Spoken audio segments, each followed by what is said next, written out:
of touch. You're so out of touch, baby.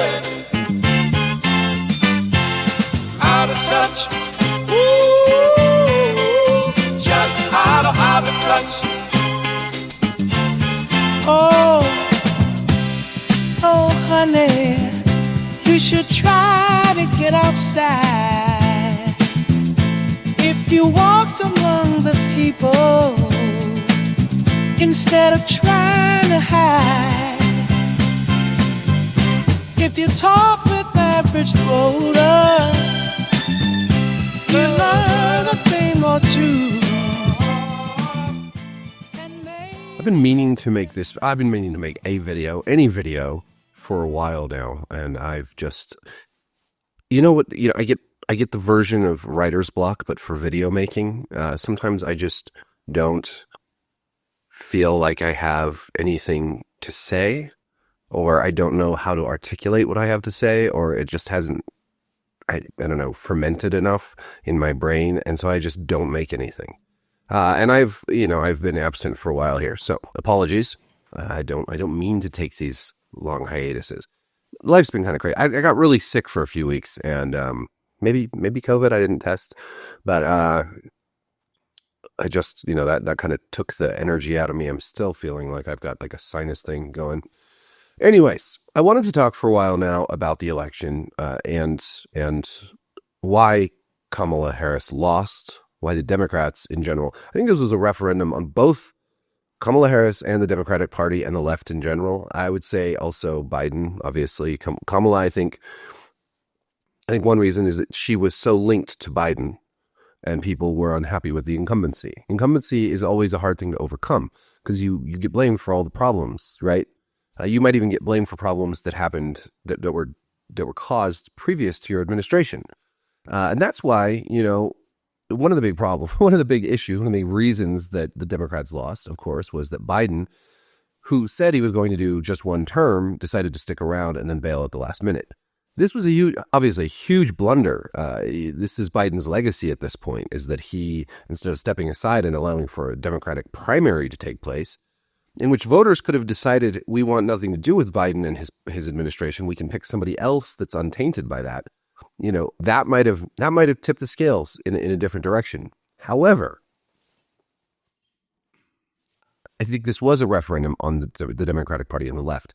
And I think it wasn't just a referendum on the politics of the Democratic Party, but also the culture that has been cultivated on the left over the last decade. And we're going to use the word woke here because it's just great shorthand for what I'm talking about. The progressive ideals that are at the heart of what a lot of woke people say they believe are not bad.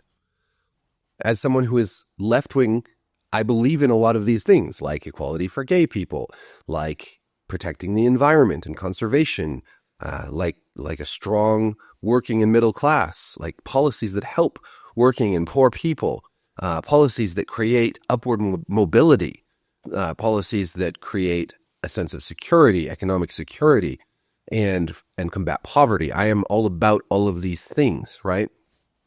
But the left over the years has taken on such a different tone and approach. They have become the Karens, the scolds, the authoritarians, the stuffy elitist bastards who, when I was a young man, a teenager or in college, I was very, very anti George W. Bush. I was anti-war. I still remain very anti-war. This is one of the things that I actually really like about Trump, is that he is a less interventionist option than most politicians on the left or the right. I'm still I'm a Bernie guy. I think Bernie Sanders is like the best politician in federal government today. But Trump does have some similarities with Bernie in his non-interventionist and his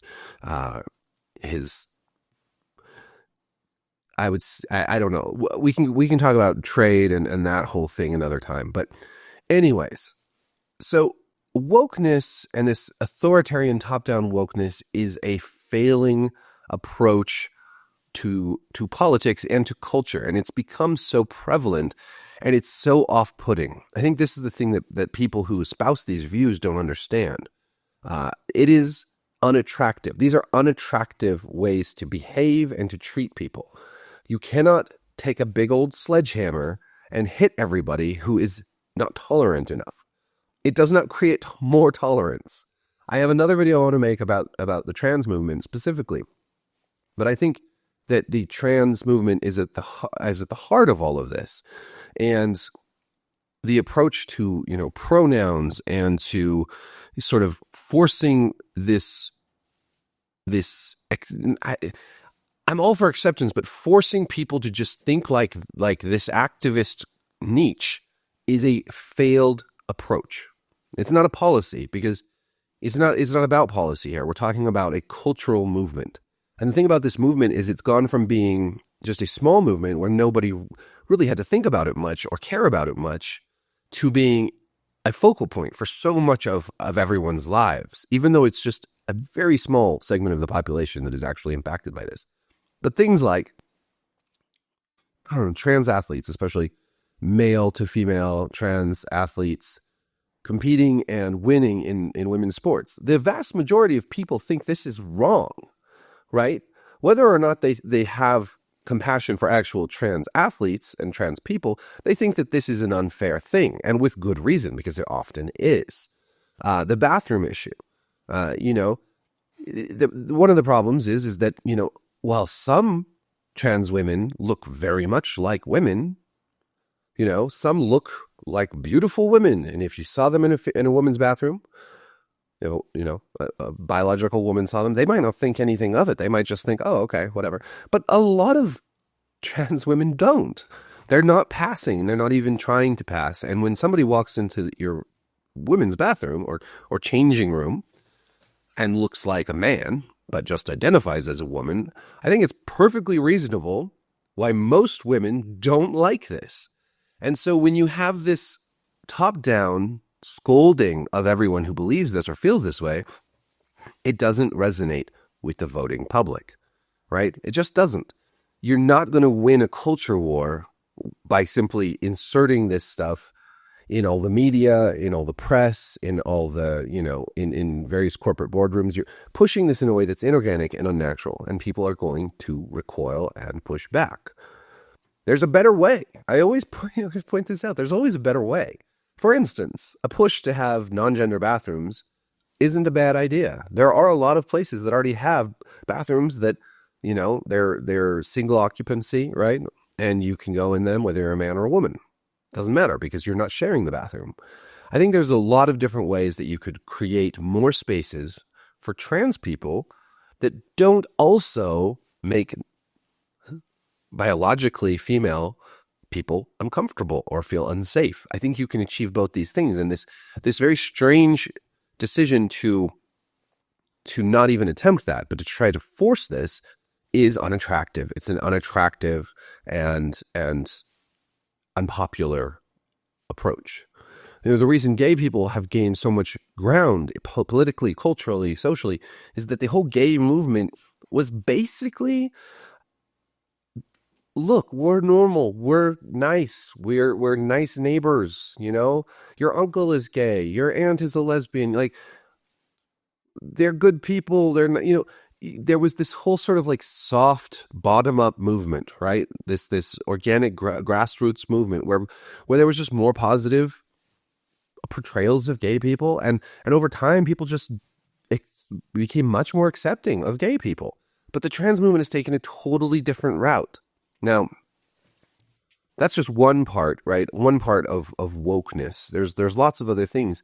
You can't have all these people writing articles or talking on social media about how all men are bad, right? Or this whole thing recently with women saying they'd rather, be in the forest with a bear than a man.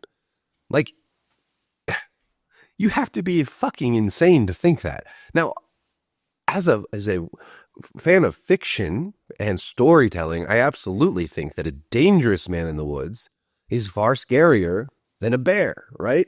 If you're making a movie, right, and it's about a woman lost in the woods, and there's a bear, that might be a scary moment. She might have to hide from the bear, but if there's a man hunting her down, that's much, much scarier. So I understand sort of the gist of this thing here, but like honestly, if you are a woman in the woods and a bear is tracking you down, you'd be very happy to run into 99% of the men out there, especially if they had a fucking gun, right?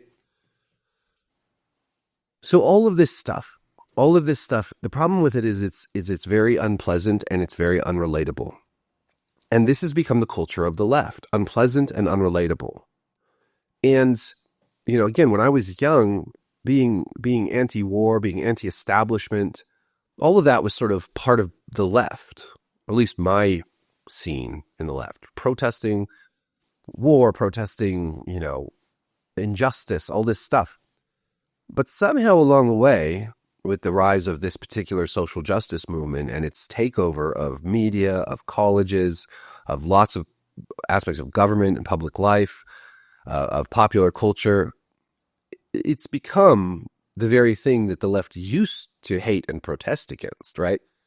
And it's lost, I guess, this is the best way I can put it, it's lost the cool factor. It is, Kamala Harris is really uncool, right? There's nothing cool about the Democratic Party right now. The coolest there is Bernie Sanders, and he's an old guy. But the right has somehow, the right was never cool back in the day. There was nothing cool about it.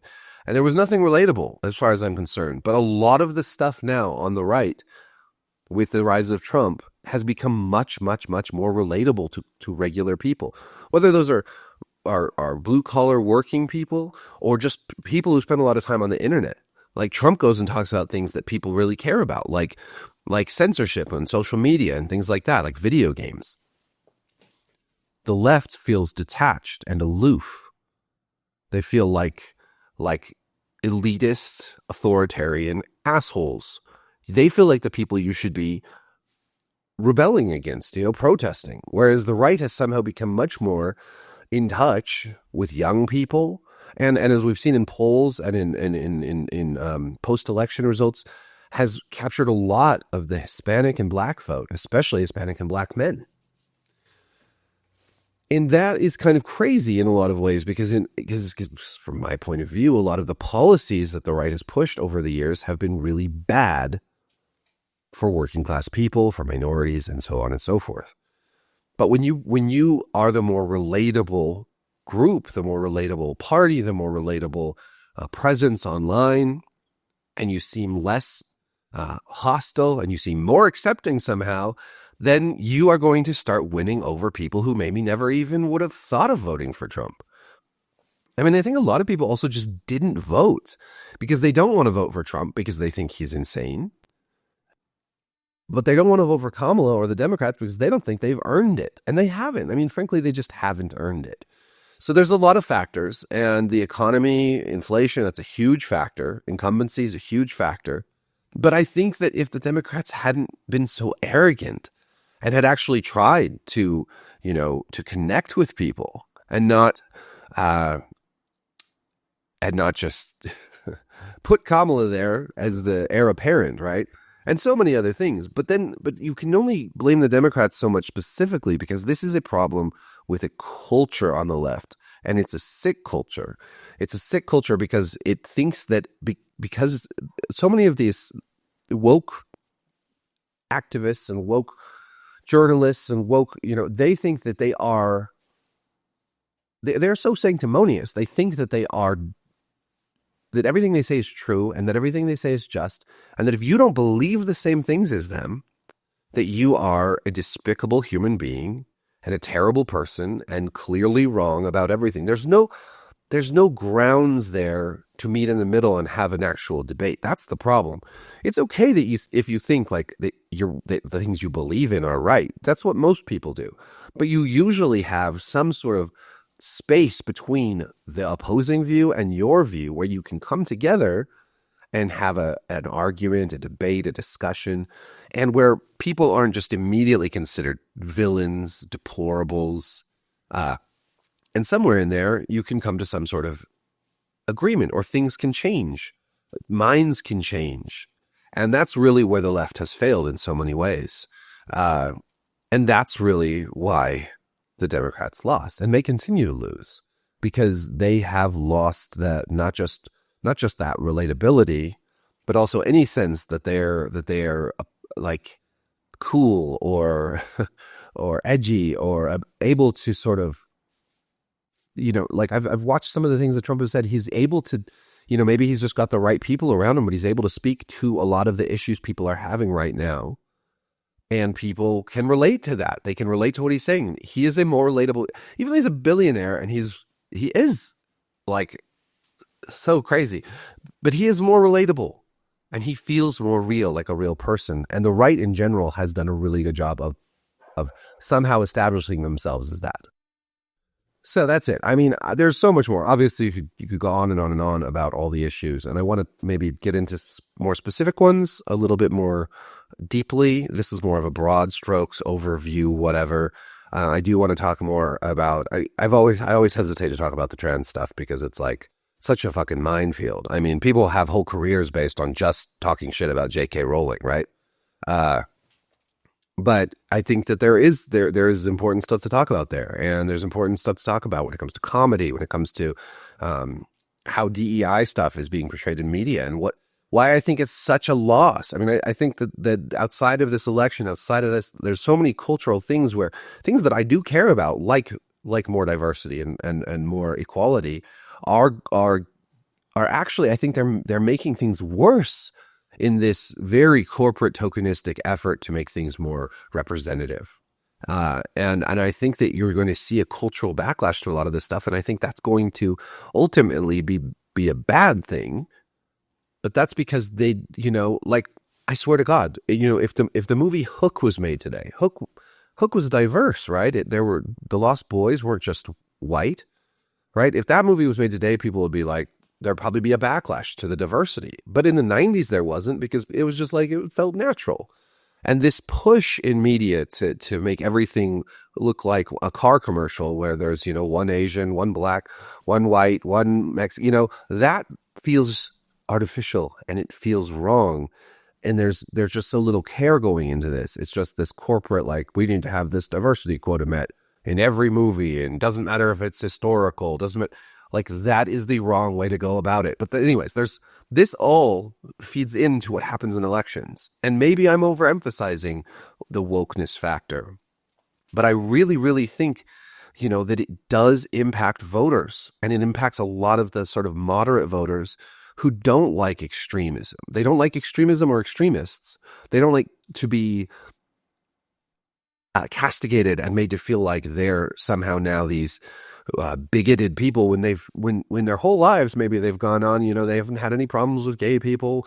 When they heard about what trans stuff was, they didn't think much of it. But over the years, while this extremist rhetoric and all this stuff has happened, they've found themselves thinking, from a space of just common sense. And when you're using your common sense, but this one side is telling you that you're a monster for it, and the other side is like, yeah, no, I think you're making sense there, you're going to lean towards that side that's not making you feel like a monster. That's just common sense. I think Bill Maher said it the other day, like, the left has lost all common sense. There is none left on the left. And that's so true. That's why I would like to see a strong left party, but they're going to have to speak to people, real people. Get the fuck out of your little enclaves, your little bubbles, and go talk to people in the world. You would be amazed at how detached and out of touch you actually are when you do that.